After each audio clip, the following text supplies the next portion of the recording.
What is up, everybody? It's been a while since we've kind of done a one-on-one podcast episode or a monologue on everything, and I feel that I've kind of gotten to a space where I'm ready to again.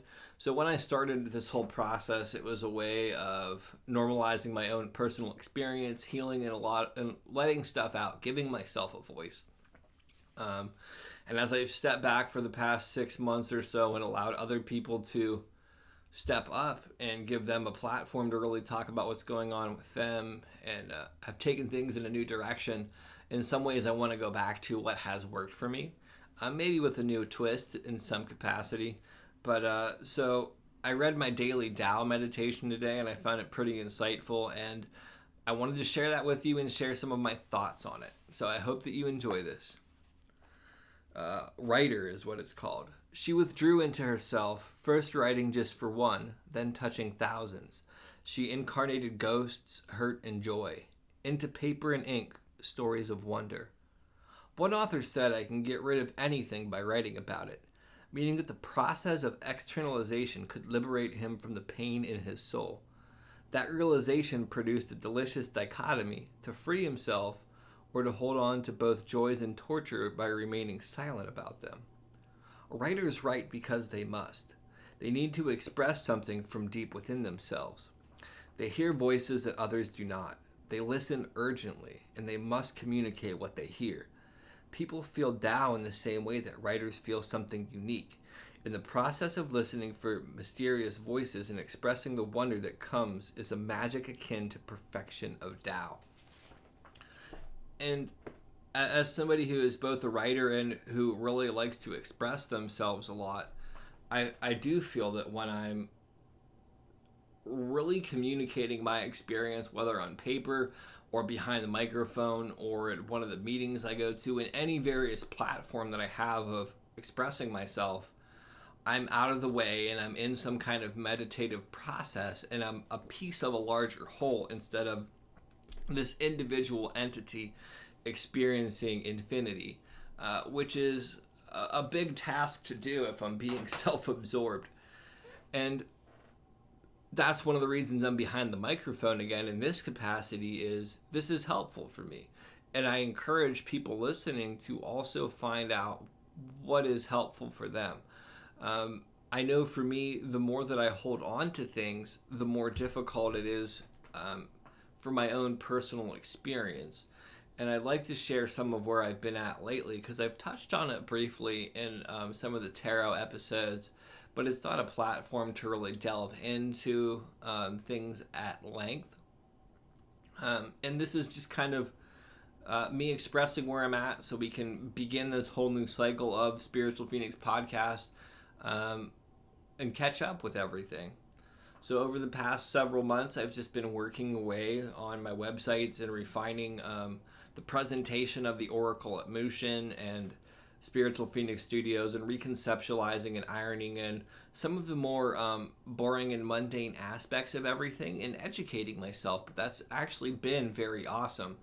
And through that whole process, I had developed this really good morning ritual of doing 10 minutes of Tai Chi, stretching, doing 10 minutes of meditation, doing a 5-minute headstand, and doing 5 minutes of a yoga posture called legs on the wall.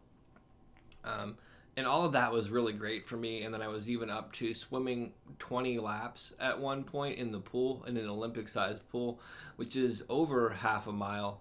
And I was killing it with everything else that I was doing. And that was really amazing. And I really felt unstoppable in some capacity. And throughout that, listening to a lot of motivational stuff and just in a really, really good space. And at one point, I kind of looked at it and I was like, understanding the cycles of life, I was like, this isn't going to last forever. This is going to crumble at some point. So appreciate it while it is here. And I did. I appreciated it as much as possible. And then the inevitable decline set in, and it was catalyzed even further by the death of my grandfather, which completely threw off my schedule by showing up for family and trying to be there for everybody else. Then the emotional weight of processing everything going on through that somewhat feeling removed from the 12-step fellowship that I'm in, for actually breaking one of the traditions, which is principles before personalities, and really just seeing the personalities before principles. So really having this huge destruction of all of my foundation in life in lots of ways. And from not being able to work on stuff, eating poorly, not exercising, it created a lot of chaos in me, and I didn't have a lot of outlets because a lot of it I didn't feel comfortable talking to people about. And I know that's a heavy thing to lay all that stuff on people, but now we're going to get to the other side of it. So I didn't pick up over it. I still have my same clean date, which is September 2nd of 2016, which was really awesome, even though I thought about getting high a lot. Getting high wouldn't solve any of that stuff. I'm still physically here. I thought about killing myself a lot, which is difficult for me to say because at times I like to think that I'm very far removed from some of the issues that I've faced. But I have a better way to deal with them, but they still come up. And I think that that's important for me to share that with people. That I've done a lot of personal development. Those things will still come up. So maybe if you're on a similar path and you face difficulties, you don't have to beat yourself up on top of everything else. You can allow yourself to be human and feel your feelings in a real way. The other thing that I can really say is I've survived with no major catastrophes. I got in one argument, but considering looking at my history when difficult circumstances came up, I would either end up in jail, I've ended up in psych wards, I've ended up homeless as a result of some things that were way less catastrophic, or doing all sorts of other actions that had energetic repercussions. So through all of that, I got in an argument which is still relatively reasonable. And at the end, I took ownership, admitted my fault in it, and took more responsibility for myself. And how does that relate to the reading in lots of ways? Because having those channels, having that outlet, and being able to express myself would have made a big difference. And when I actually started getting better, I began to write about it in this little journal. Then I did a ritual when I went camping by myself, which I mentioned on one of the tarot card readings with Stephanie Capone that'll come out after this. Tarot card discussions rather. That really helped me process a lot of it. And then I also did a full moon ritual where I led a full moon ritual with a group of people, which is something else that I'm doing, developing a community, a physical community for people to explore this stuff in my area, which has been really rewarding just from the one meetup so far.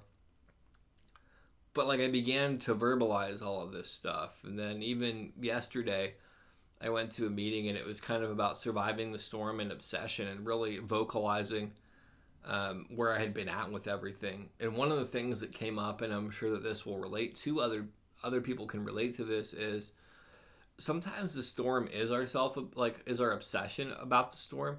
We become so fixated on this is what's going on, this is how it's going to be, this is how it's always been, that we really forget everything. And now coming out of the tail end of everything, and really being proud that I survived it, because life's hardships will come up. It's a matter of how you decide to get through it.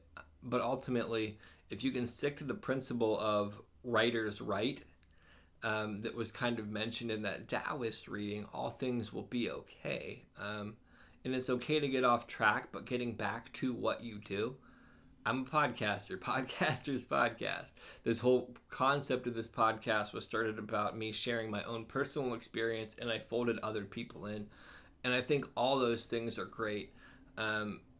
Just as taking a break was great. But now I'm back to doing this. And I look forward to sharing more stuff. I hope that this was helpful to some people. And not to sound egotistical, but if not, it was very important and helpful to me to kind of vocalize this and take back my own spot on my own podcast in a way where I'm being of service to myself in a bigger way. So if you have any questions or comments or like to leave a review, I'd sincerely appreciate it. Stay blessed, people.